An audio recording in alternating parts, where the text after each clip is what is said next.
नमस्कार साथियों, मैं घनश्याम चौधरी अपने YouTube चैनल पर आपका स्वागत करता हूं। आज हम चर्चा कर रहे हैं डेपुटेशन के सिलसिले में। अभी काफ़ी दिन पहले राइस के अंदर, रेजिडेंशियल स्कूलों के अंदर और बहुत सारे मॉडल स्कूल, MGGS के अंदर जो डेपुटेशन की प्रक्रिया थी, हमने अप्लाई किए, हमने इंटरव्यूज़ फेस किए हैं। उसके बाद में अभी सिलेक्शन लिस्टें भी आने लगी। इसी दौरान अभी एक नोटिफिकेशन और जारी हुआ है। ये जारी किया गया है सामाजिक न्याय एवं आधिकारिता विभाग के द्वारा, जिसके अंदर डेपुटेशन का ऑप्शन मिल रहा है गवर्नमेंट टीचर्स को, जो रेजिडेंशियल स्कूलों के अंदर जाके अपना एक्सपीरियंस लेना चाहते हैं, अपनी सर्विस देना चाहते हैं। उनके लिए ऑफलाइन एप्लीकेशन अप्लाई करने की जो लास्ट डेट है वो 15/9/2022 यहाँ पर शो की गई है। आज इसी पर हम चर्चा कर रहे हैं।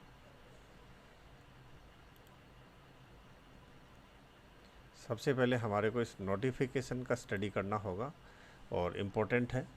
ये विज्ञप्ति जारी हुई है 26/8/2022 यानी 26 अगस्त 2022 को, जिसके अंदर कहा गया है सामाजिक न्याय एवं आधिकारिता विभाग के नियंत्रणाधीन राइस द्वारा संचालित राजकीय आवासीय विद्यालय हैं, रेजिडेंशियल स्कूल है। फिर बता देता हूँ, रेजिडेंशियल विद्यालयों में रिक्त पदों को शिक्षा विभाग में कार्यरत यानी गवर्नमेंट एजुकेशन डिपार्टमेंट में कार्यरत प्रधानाचार्य, व्याख्याता, वरिष्ठ अध्यापक, जिनको ग्रेड 2 के नाम से जाना जाता है, अध्यापक लेवल 2, तृतीय श्रेणी अध्यापक, पुस्तकालय अध्यक्ष ग्रेड 3, शारीरिक शिक्षक ग्रेड 2, प्रयोगशाला सहायक एवं प्रयोगशाला सेवक द्वारा प्रतिनियुक्ति से भरे जाने की ये विज्ञप्ति जारी की गई है। प्रतिनियुक्ति हेतु कार्मिक अपना आवेदन पत्र डाक, ये अभी तक हमने ऑनलाइन अप्लाई किया था, ये ऑफलाइन अप्लाई करना है। डाक, रजिस्टर्ड डाक, स्पीड पोस्ट अथवा खुद इंडिविजुअली 15 सितंबर 2022 तक निदेशालय सामाजिक न्याय एवं अधिकारिता विभाग, अम्बेडकर भवन, सिविल लाइन फाटक के पास में, जयपुर में आके इसको जमा कर सकते हैं। हम बाई डाक भी भेज सकते हैं, काफ़ी समय है। यहाँ पर एक इम्पोर्टेंट नोट दिया गया है, केवल राजस्थान सरकार के प्रारंभिक माध्यमिक शिक्षा विभाग के राजकीय विद्यालयों में कार्यरत कार्मिकों को ही प्रतिनियुक्ति हेतु आवेदन करना है। संस्कृत शिक्षा विभाग के साथ ही इसमें आवेदन नहीं कर सकते। आवेदन का प्रारूप, जो आवेदन की पूरी प्रक्रिया है और आवेदन जो एप्लीकेशन फॉर्म है, उसका लिंक मैं डिस्क्रिप्शन बॉक्स में डाल दूंगा, वहाँ से आप उसको ओपन करके और प्रिंट आउट ले सकते हैं। अगर आपको फॉर्म भरने में या और किसी जानकारी लेने में की दिक्कत आ रही है तो आप यहाँ पर एक फ़ोन नंबर दिया गया है 0141226666 के अंदर वर्किंग डेज के टाइम पर हमारे को 9:30 से 6 बजे के बीच में संपर्क करना है। अभी हम इसकी डिटेल जो नोटिफिकेशन है उस पर चलते हैं। यहाँ पर जो आवासीय विद्यालय हैं उनमें प्रतिनियुक्ति हेतु आवेदनकर्ताओं के लिए पात्रता जो है वो रखी गई है। प्रधानाचार्य के लिए राजकीय सीनियर सेकेंडरी स्कूल के प्रधानाचार्य के समकक्ष पद का व्यक्ति ही आवेदन कर सकता है। अब हम व्याख्याता की बात करते हैं, यानी लेक्चरर। संबंधित विषय में व्याख्याता यानी लेक्चरर या उसके इक्वल पोस्ट का होना चाहिए। वरिष्ठ अध्यापक ग्रेड 2, संबंधित विषय में वरिष्ठ अध्यापक होना चाहिए। अध्यापक लेवल 2, अध्यापक 2 लेवल 2 के पद पर कार्यरत होना चाहिए गवर्नमेंट स्कूल के अंदर। शारीरिक शिक्षक ग्रेड 2, राजस्थान अधीनस्थ शिक्षा सेवा में कार्यरत द्वितीय श्रेणी शिक्षक यहाँ पर आवेदन कर सकते हैं। पुस्तकालय अध्यक्ष ग्रेड 3, उसके इक्वल। प्रयोगशाला सहायक मूल पद पर कार्यरत होना चाहिए। प्रयोगशाला सेवक मूल पद पर कार्यरत होना चाहिए। ये उनकी जो उनके पद के इक्वल जो उनकी योग्यता है उसके बारे में यहाँ बात की गई है।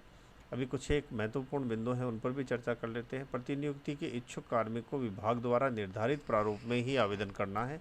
यह आवेदन ऑफलाइन होगा। इसमें राजस्थान सरकार के प्रारंभिक एवं माध्यमिक शिक्षा विभाग के राजकीय विद्यालयों में कार्यरत कार्मिक ही प्रतिनियुक्ति हेतु आवेदन कर सकते हैं। यहाँ संस्कृत शिक्षा विभाग के साथ ही आवेदन नहीं कर पाएंगे।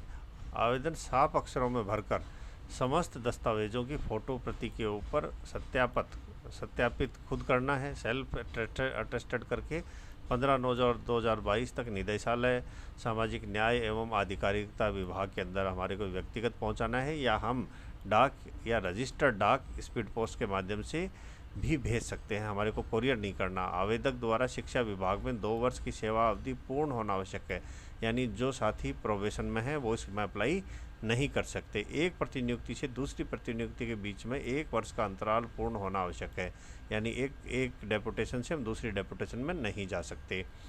पूर्ण सेवा अवधि में 10 वर्ष तक प्रतिनियुक्ति अवधि वाले कार्मिक आवेदन के लिए अपात्र होंगे। यानी अपनी नौकरी या सर्विस के दौरान जो 10 वर्ष डेपुटेशन पर रहे हैं वो यहाँ पर आवेदन नहीं कर सकते।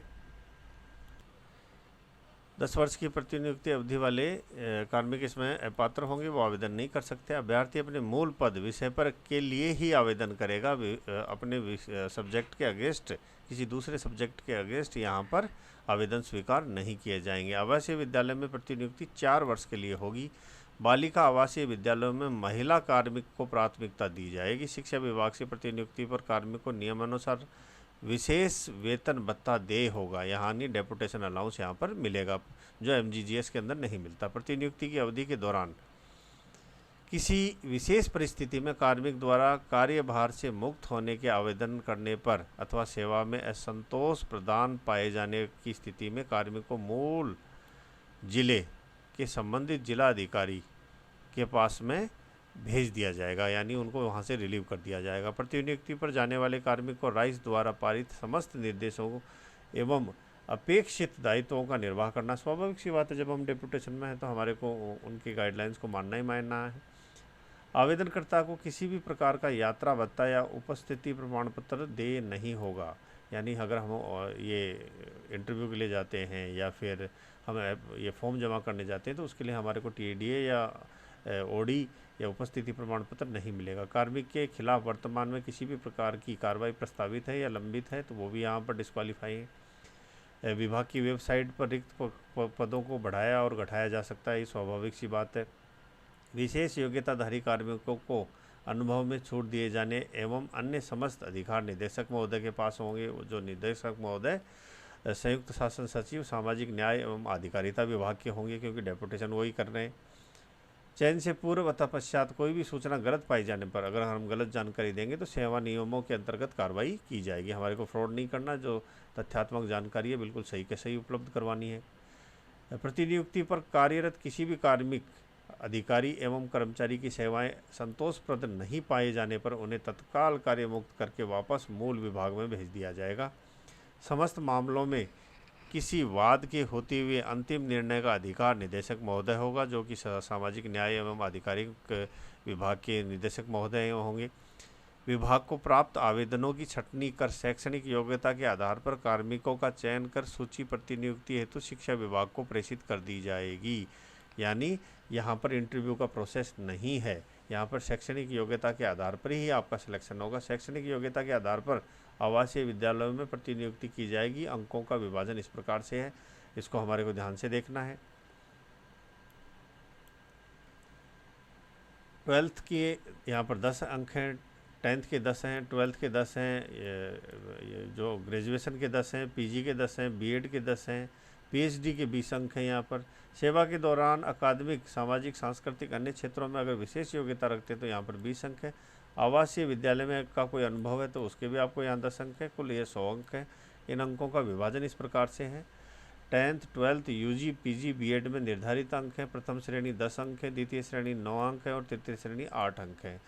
पीएचडी के लिए 20 अंक है, एमफिल के लिए 10 अंक है यहाँ पर दिखाए गए हैं। जो सेवा के दौरान अकादमिक अगर आपको पुरस्कार मिलते तो राष्ट्रीय स्तर के लिए 20 अंक है, समाज राज्य स्तर के लिए 15 और जिला स्तर के लिए 10। आवासीय विद्यालयों का जो आपके पास में अनुभव है 2 वर्ष से 3 वर्ष के लिए 10 अंक है, 1 से 2 वर्ष के लिए 5 अंक है और 1 वर्ष के लिए 3 अंक है। विस्तृत जानकारी के लिए मैंने आपको फ़ोन नंबर दे ही दिया है। अभी हम बात करते हैं सामाजिक न्याय एवं अधिकारिता विभाग द्वारा संचालित आवासीय विद्यालयों में रिक्त पदों के विवरण के बारे में। यहाँ शिवगंज सिरोही की मैं बात कर रहा हूँ। यहाँ प्रधानाचार्य का एक पद है, व्याख्याता के 5 हैं, अंग्रेजी, हिंदी अनिवार्य, हिंदी साहित्य, हिंदी भूगोल, ये यहाँ पर लेक्चरर्स के हैं। इसका मैं डिस्क्रिप्शन बॉक्स के अंदर आपको इसका लिंक डाल दूँगा, वहाँ से आप इस लिंक के अंदर ये वैकेंसीज़ को देख सकते हैं। ये आपका आवेदन पत्र है, ये भी आपको वहीं से डिस्क्रिप्शन बॉक्स के लिंक्स को क्लिक करके ही डाउनलोड करना है, इसको फिल करना है और उसके बाद में आपको रजिस्टर डाक से भेजना है। आशा करता हूँ ये जानकारी आपके लिए उपयोगी होगी। धन्यवाद।